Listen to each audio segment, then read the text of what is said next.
Así que continuamos. Hoy es la segunda parte del capítulo 9. ¿Qué dice?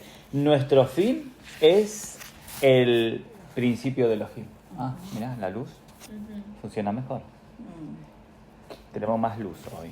Dice, una vez que hemos establecido la parte doctrinal de la cuestión, debemos pasar a los asuntos prácticos, entendiendo más profundamente el aspecto negativo y reservando el positivo para nuestro siguiente capítulo.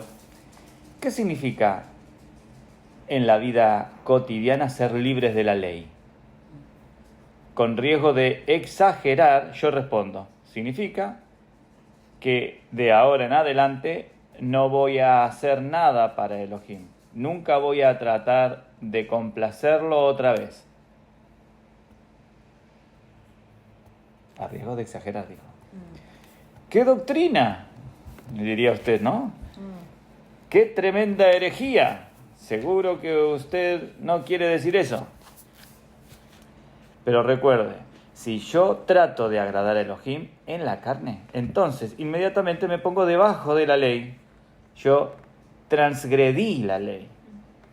La ley pronunció su sentencia de muerte. La sentencia fue ejecutada y ahora, por la muerte, el yo carnal, según Romanos capítulo 7, versículo 14, he quedado libre de todas sus demandas.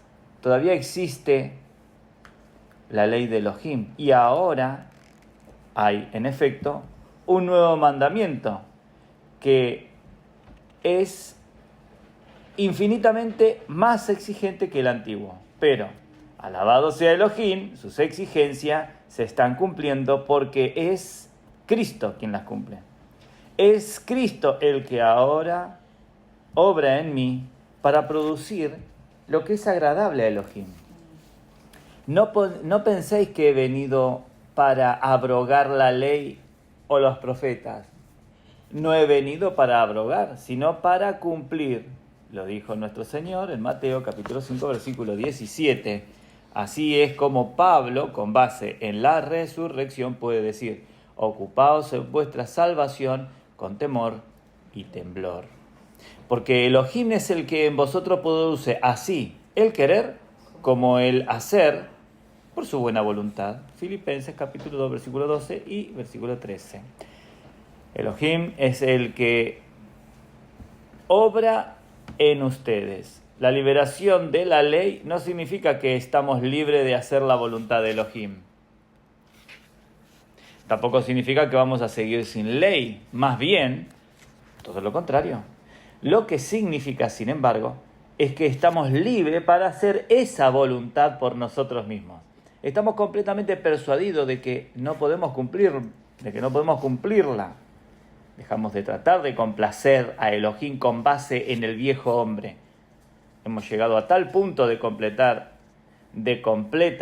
desesperación dentro de nosotros que incluso dejamos de tratar y ponemos nuestra confianza en el Adonai para que manifieste su vida resucitada en nosotros. ¿No dijiste Filipenses? Capítulo 2, versículos 12 y 13. Permítame ilustrar esto con algo que he visto en mi país, en China. Los cargadores pueden llevar una carga de sal de 120 kilos, es un montón de peso, ¿eh? Pero así lo llevan, dice. Y algunos incluso pueden... ¿Los cargadores son las personas? Sí, personas. Estos cargaban el barco, cargaban los camiones. 120 kilos, es decir, lo mismo 4 veces más que su propio peso. Bueno, 4 sería... 2 veces, sí. 2, sí. Se me fue la olla. Y algunos incluso pueden llevar hasta 250 kilos. Bueno, Madre sí, mía. sí. De pronto viene un hombre que solo puede cargar 120 kilos, pero tiene enfrente un bulto de 250 kilos. Él sabe perfectamente que no puede cargarlo. Y si es sabio, dirá: yo no lo levantaré. Pero la tentación de cual menos tratar está dentro de la naturaleza humana. Así que Aunque no puede cargarlo, aún así trata de hacerlo. Cuando yo era joven me divertía observando a 10 o 20 de esos hombres tratando de levantar el bulto. Aunque todos ellos sabían que no podían hacerlo, al final tenían que hacerse a un lado y dar lugar al cargador que sí podía. Cuanto más pronto dejábamos de tratar, mejor, pero si monopolizamos la tarea, no hay espacio libre para el Espíritu Santo. En cambio, si decimos, no lo haré, mejor confiaré en ti para que lo hagas por mí. Entonces descubriremos que un poder más fuerte que nosotros está llevándolo a cabo. En 1923 conocí a un evangelista canadiense muy famoso. Yo había mencionado en un discurso algo semejante a lo que está en las líneas de arriba, y después, mientras caminaba junto de regreso a su hogar, él me dijo, el pasaje de Romanos capítulo 7, rara vez se menciona estos días. Me gustó escucharlo otra vez. El día en que quede libre de la ley el día en que quedé libre de la ley fue como si viviera el cielo en la tierra. Yo había sido cristiano por años, pero todavía estaba tratando de mejorar que podía de agradar a Dios. Pero cuanto más trataba, más fracasaba. Yo consideraba a Elohim el más grande exigente del universo, pero siempre me sentía impotente para cumplir con la más mínima de sus demandas. De pronto, un día leí Romanos capítulo 7 y la luz se hizo para mí. Pude ver que no solo había sido liberado del pecado, sino que también de la ley. Para mi sorpresa brinqué y exclamé, ¡Oh Señor, es verdad! No me estás haciendo exigencias, entonces no tengo que hacer nada para ti. Las demandas de Elohim no han cambiado, pero nosotros no somos los que vamos a cumplirla. Alabado sea Elohim, el que está en el trono es el dador de la ley y también es el que cumple la ley en mi corazón. Aquel que dio la ley es el mismo que la cumple.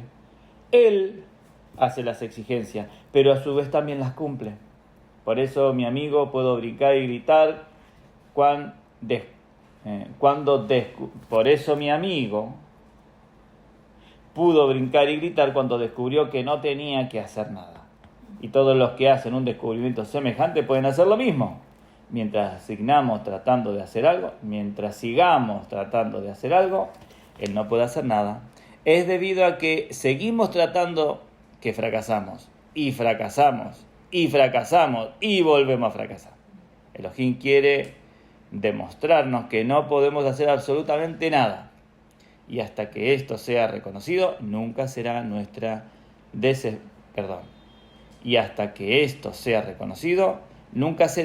desesperación y desilusión. Un hermano que está luchando por alcanzar la victoria me dijo un día, no sé por qué soy tan débil. Yo le respondí, el problema contigo es que eres suficientemente débil para no hacer la voluntad de Elohim, pero no eres suficientemente débil para soltar las cosas por completo. Todavía no eres suficientemente débil. Cuando en verdad quedes reducido a una total debilidad y estás persuadido de que no puedes hacer absolutamente nada, entonces Elohim lo hará todo. Todos debemos llegar al punto en el que decimos, Señor, soy incapaz de hacer algo por ti, pero confío en ti para que hagas todo en mí. Una vez me hospedé con unos 20 hermanos en un lugar en China. No había suficiente provisión para bañarnos en la casa donde me quedé, así que todos los días nos íbamos a bañar al río.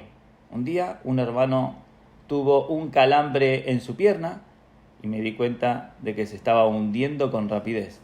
Llamé a otro hermano que era un experto nadador para que se apresurara a rescatarlo, pero para mi sorpresa ni siquiera se movió el desgraciado. Bueno, desgraciado acabo de añadir ya. Con desesperación le grité, ¿no ves que el hombre se está ahogando? Los hermanos Los otros hermanos, tan desesperados como yo, también le gritaron nerviosamente, pero nuestro experto nadador seguía sin moverse. Calmado y circunspecto, se quedó justo donde estaba, aparentemente posponiendo la tarea indeseable. Mientras tanto, la voz del pobre hermano que se estaba hundiendo se hizo más débil y sus esfuerzos disminuyeron. Dentro de mi corazón dije: odio a ese hombre. Mira que dejar que un hermano se ahogue ante sus propios ojos y no vaya a rescatarlo. Pero cuando el hermano empezó a hundirse, con unas pocas diestras brazadas, se posicionó a su lado y pronto los dos estaban a salvo en la orilla. No obstante, cuando tuve la oportunidad, le manifesté mi desacuerdo. Nunca he visto a un cristiano que amara tanto su vida como usted, le dije. Pienso en cuánto sufrimiento le hubiera ahorrado al hermano que se estaba ahogando si tan solo lo hubiera usted considerado un poco más que a usted mismo. Pero muy pronto descubrí que el nadador conocía su negocio mucho mejor que yo. Si me hubiera acercado antes, me dijo, él me hubiera sido tan rápido que los dos nos hubiéramos ahogado. Un hombre en su situación no puede ser salvado sino hasta que esté completamente exhausto y deje de hacer el más mínimo esfuerzo para salvarse a sí mismo. ¿Ve usted el punto? ¿Estáis viendo el punto? Cuando desechamos el caso, Elohim lo tomará. Él está esperando el momento en el que estemos al final de nuestros recursos y no podamos hacer nada por nosotros mismos. Elohim ha condenado todo lo que era de la antigua creación y lo ha asignado a la cruz. La carne para nada aprovecha. Elohim ha declarado que solo es buena. Elohim ha declarado que solo es buena para la muerte, si en verdad lo creemos. Entonces confiaremos en el veredicto divino y abandonaremos todo esfuerzo carnal para agarrarlo, porque tan solo nuestro intento de hacer su voluntad es una negación de la declaración de la cruz de que somos totalmente incapaces de hacerlo. Es un malentendido, por una parte, de las demandas de Elohim y por la otra, de la fuente de provisión. Vemos la ley y pensamos que debemos cumplir sus normas, pero debemos recordar que, aunque la ley en sí misma es justa, está totalmente mal si se aplica a la persona incorrecta. El hombre miserable de Romanos trataba de cumplir los requisitos de la ley de Elohim por sí mismo, y esa era la razón de sus problemas. El uso repetido del pronombre personal de la primera persona en este capítulo nos da la pista de su fracaso, porque no hago el bien que quiero, sino el mal que no quiero, eso hago. Romanos capítulo 7, versículo 19. Había una tremenda confusión en la mente de ese hombre. Él pensaba que Elohim le estaba pidiendo que cumpliera la ley. Así que, por supuesto, estaba tratando de hacerlo. Mientras que Elohim no estaba requiriendo tal cosa de él. ¿Cuál fue el resultado? Lejos de hacer lo que le agrada a Elohim, estaba haciendo lo que no le agrada. En su mismo esfuerzo por hacer la voluntad de Elohim, hacía exactamente lo opuesto de lo que él conocía que era la voluntad divina. Gracias doy a Elohim. Romanos 6 trata de el cuerpo del pecado. Romanos 7 con el cuerpo de muerte. En el capítulo 6 la cuestión que está frente a nosotros es el pecado. En el capítulo 7 el asunto delante de nosotros es la muerte. ¿Cuál es la diferencia entre el cuerpo del pecado y el cuerpo de muerte? Con referencia al pecado, esto es cualquier cosa que desagrada a Elohim, ¿vale? Tengo un cuerpo de pecado, es decir, un cuerpo que está activamente involucrado en el pecado. Pero en cuanto a la ley de Elohim, es decir, a aquello que expresa la voluntad de Elohim, tengo un cuerpo de muerte. Mi actividad con respecto al pecado hace que el mío sea un cuerpo de pecado. Mi fracaso en relación con la voluntad de Elohim hace del mío un cuerpo de muerte.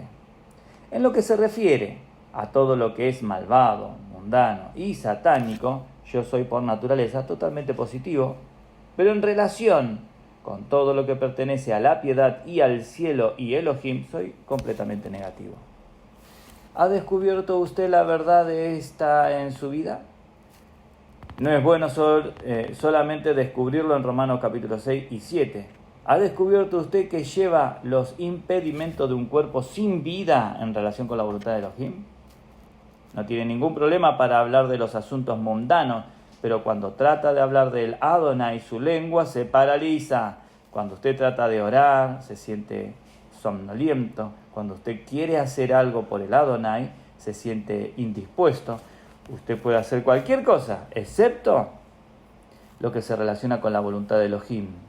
Hay algo en su cuerpo que no armoniza con la voluntad de Elohim. ¿Qué significa la muerte? Lo podemos ilustrar con un versículo bien conocido de la carta a los Corintios, por lo cual hay muchos enfermos y debilitados entre vosotros y muchos duermen. 1 Corintios capítulo 11, versículo 30. La muerte es la debilidad llevada al extremo. Debilidad, enfermedad, muerte. La muerte significa total debilidad. Quiere decir que usted está tan débil y a tal punto que no puede estar más débil. El hecho de que tenga un cuerpo de muerte en relación con la voluntad de Elohim significa que estoy tan débil cuando se trata de servir a Elohim, tan extremadamente débil, que quedo reducido a una total impotencia. ¡Miserable de mí! ¿Quién me librará de este cuerpo de muerte?, exclamó Pablo. Y es bueno oír que alguien clama como él lo hizo.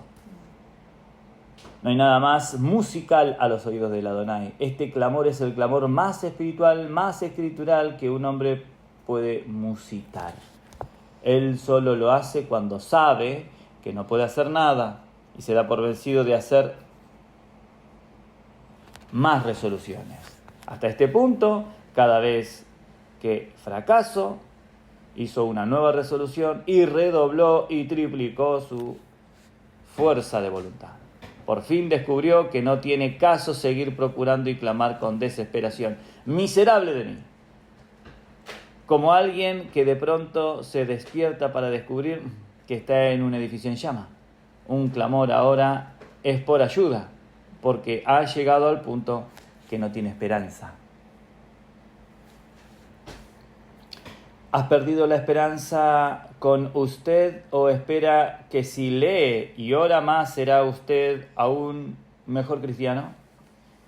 No está mal leer la Biblia y orar, y que Elohim no permita que nos atrevamos a seguir otra cosa. Pero está mal confiar en ello para la victoria.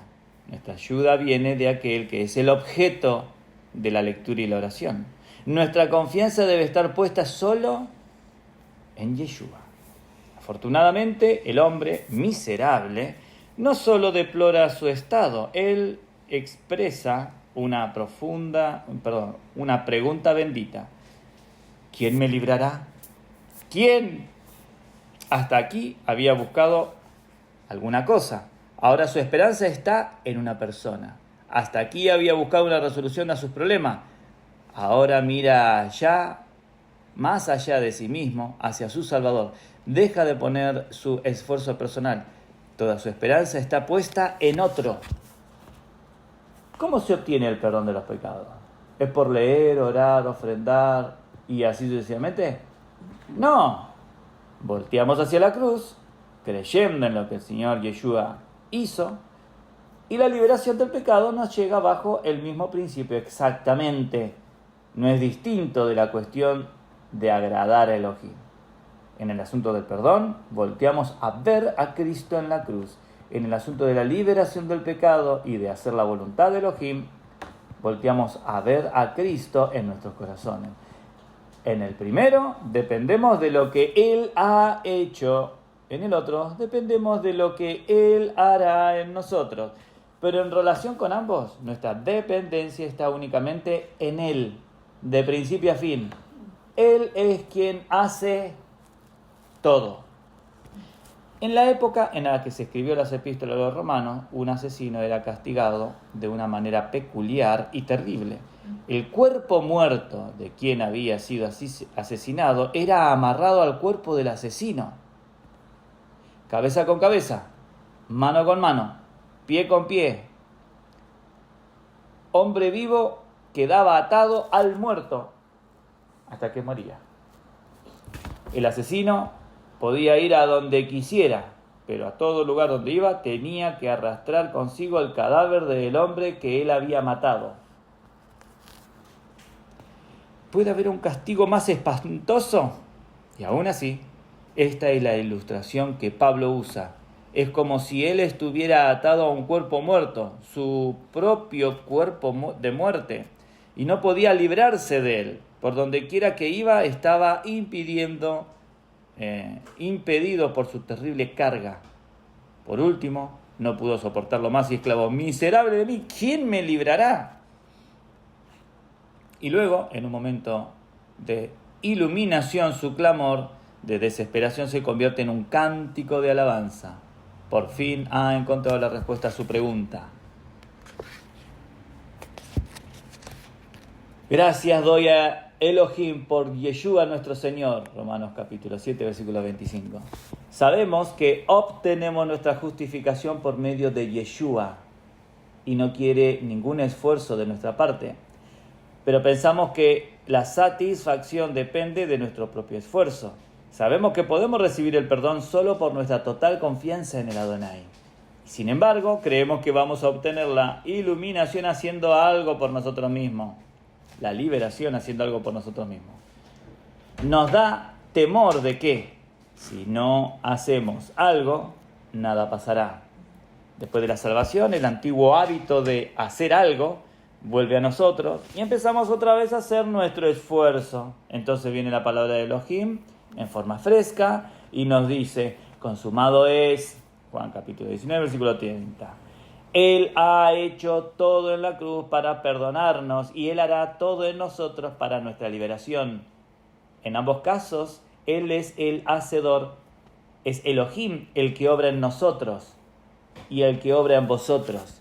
Las primeras palabras del hombre libre son precisas. Gracias doy a Elohim. Si alguien le da a usted un vaso de agua, usted agradece a la persona que se la dio, no a alguien más. ¿Por qué dijo Pablo, gracias doy a Elohim? Porque Elohim es el que hizo todo.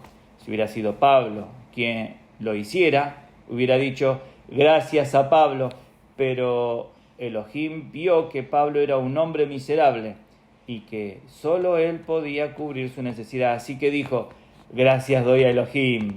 Elohim quiere hacer todo el trabajo porque él debe recibir toda la gloria. Si nosotros hiciéramos parte de él, entonces podríamos reclamar algo de la gloria para nosotros. Pero Elohim tiene que recibirla toda. Él hace todo el trabajo de principio a fin. Lo que hemos dicho en este capítulo pudiera parecer negativo o impráctico si nos detuviéramos en este punto, como si la vida cristiana se tratara de quedarse quieto, sentado, esperando a que algo suceda. Por supuesto que está muy lejos de ser así. Todos los que viven verdaderamente saben que es cuestión de una fe muy positiva y activa en Yeshua y es un principio de vida completamente nuevo. La ley del espíritu de vida. Ahora veamos los esfuerzos que realiza en nosotros este nuevo principio de vida. Y aquí se acabó el capítulo 9.